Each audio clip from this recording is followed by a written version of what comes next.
সোমবার সাতচাঁদ সমাজ কল্যাণ primary agriculture cooperative সোসাইটির লিমিটেডের নতুন কমিটির গঠনের ক্ষেত্রে নির্বাচন অনুষ্ঠিত হয়। উক্ত নির্বাচনের সময় উপস্থিত ছিলেন Tripura state cooperative election officer Sujan Sharma. এছাড়াও উপস্থিত ছিলেন ইলেকশনের সরকারি অফিসার বিমল দেবনাথ সহ সাতচাঁদ সমাজ কল্যাণ প্রাইমারি এগ্রিকালচার কোঅপারেটিভ সোসাইটির লিমিটেডের নির্বাচনের প্রতিনিধিরা। বলা বাহুল্য, গত 22শে ডিসেম্বর নির্বাচনের কথা ঘোষণা করা হলেও সাতচাঁদ সমাজ কল্যাণ প্রাইমারি এগ্রিকালচার কোঅপারেটিভ সোসাইটির লিমিটেডের পক্ষ থেকে কোনো প্রতিদ্বন্দ্বী না থাকার কারণে ভারতীয় জনতা পার্টির প্রতিদ্বন্দ্বীরা বিনা প্রতিদ্বন্দ্বিতায় জয়লাভ করেন। আগামী ফেব্রুয়ারি মাসের 6 তারিখ সাতচাঁদ সমাজ কল্যাণ প্রাইমারি এগ্রিকালচার কোঅপারেটিভ সোসাইটি লিমিটেডের চেয়ারম্যান ও ভাইস চেয়ারম্যান নির্বাচন করা হবে বলে জানা যায়।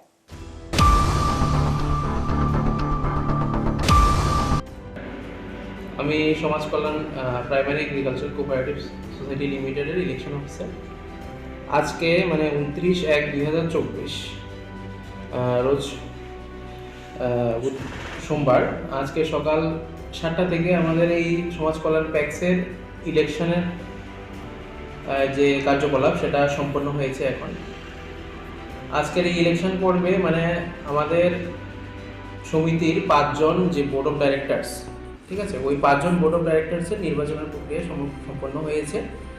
এই 5 জন বোর্ড অফ ডাইরেক্টরসের মধ্যে যারা যারা রয়েছেন, যারা নির্বাচিত হয়েছে, ওদের মধ্যে রয়েছে হলো শ্রীমতী ক্রাইচা মগ, তারপর রয়েছেন শ্রীমতী আলোবাই মগ, শ্রী মানিক ভৌমিক মহোদয়, শ্রী নির্মল দাস মহোদয় এবং শ্রী খোকন দে মহোদয়। তো এই নির্বাচন প্রক্রিয়ায় আমাদের নমিনেশন মানে মনোনয়নপত্র সেটা জমা পড়েছিল 22/1/2024 তারিখে সোমবার 11 ঘটিকা হতে বিকাল 1 ঘটিকার মধ্যে নমিনেশন জমা পড়েছিল। তারপর এই নমিনেশন পত্র বা পত্রের এগেনস্টে কারোর কোনো আপত্তি থাকেনি, ওটার বৈধতা যথাযথ পরীক্ষা করা হয়েছে। তারপর মনোনয়নপত্র পরীক্ষা করার পর আমাদের এই ইলেকশন মানে নির্বাচন প্রক্রিয়া আজকের দিনে, দ্যাট মিনস 29/1/2024 রোজ সোমবার আজকে এই প্রক্রিয়া সম্পন্ন হয়েছে। সম্পন্ন হওয়ার পর যারা নির্বাচিত হয়েছেন তাদের আমি আগামী 5 বছরের জন্য বিনা প্রতিদ্বন্দ্বিতায় নির্বাচিত বলে ঘোষণা করিলাম। তো এদের মধ্যে থেকে প্রেসিডেন্ট, ভাইস প্রেসিডেন্ট কারা কারা নির্বাচিত হবে সেটা আগামী 6/2/2024 ইংরেজি তারিখে সেটা একটা বোর্ড মিটিংয়ের মাধ্যমে সিদ্ধান্ত ঘোষণা করা হবে। ঠিক আছে। নমস্কার। আজকে যে নির্বাচনে আপনি বিনা প্রতিদ্বন্দ্বিতায় সাতচাঁদ সমাজ কল্যাণ ফ্যাক্সের একজন প্রতিনিধি হিসেবে জয়লাভ করেন, আপনার কি প্রতিক্রিয়া?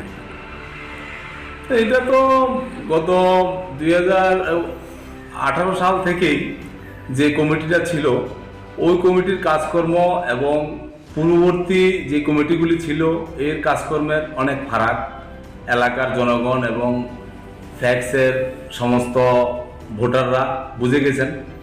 কারণ আমরা গত 5 বছরে এই সমাজ কল্যাণ ফ্যাক্সের আওতাধীন বিভিন্ন গ্রুপ করে জেএলজির মাধ্যমে আমরা প্রথম বছর 2019-20-এ 11 লক্ষ টাকা, 20-21-এ 25 লক্ষ টাকা, 22-23-এ 50 লক্ষ টাকা জেএলজি লোন আমরা দিয়েছি। গত 2 বছরের রিকভারি আমরা 100% দেখিয়েছি। তার জন্যই কোঅপারেটিভ ব্যাংক আমাদের এই টাকা মঞ্জুর করেছেন এবং এলাকার মানুষরা এতে খুব খুশি, কারণ তারা দীর্ঘদিন যে জিনিসটি দেখতে পায়নি সেই জিনিসগুলি বর্তমান কমিটি করে দেখিয়েছে। আর আরও কি কি আশা করতে পারেন আগামী 5 বছরের? আগামী 5 বছরে আমরা ত্রিপুরা সরকারের কাছে চাইছি যাতে এখানে একটা গোডাউন করা যায়। এরপরে গ্যাস এজেন্সির জন্য আমরা অ্যাপ্লিকেশন করেছি। এরপরে 5 লাইন মেরামতির জন্য একটা অ্যাপ্লিকেশন করেছি। এরপরে সিআরসি সেন্টারের জন্য অ্যাপ্লিকেশন করেছি, সেটা রেজিস্ট্রেশন হয়ে গেছে। এক্সপোর্ট ইম্পোর্টের ব্যাপারেও আমরা অ্যাপ্লিকেশন করেছি। আশা করছি আগামী 1 বছরের মধ্যে আমরা এই সুযোগগুলি পেয়ে যাব। ঠিক আছে, ধন্যবাদ।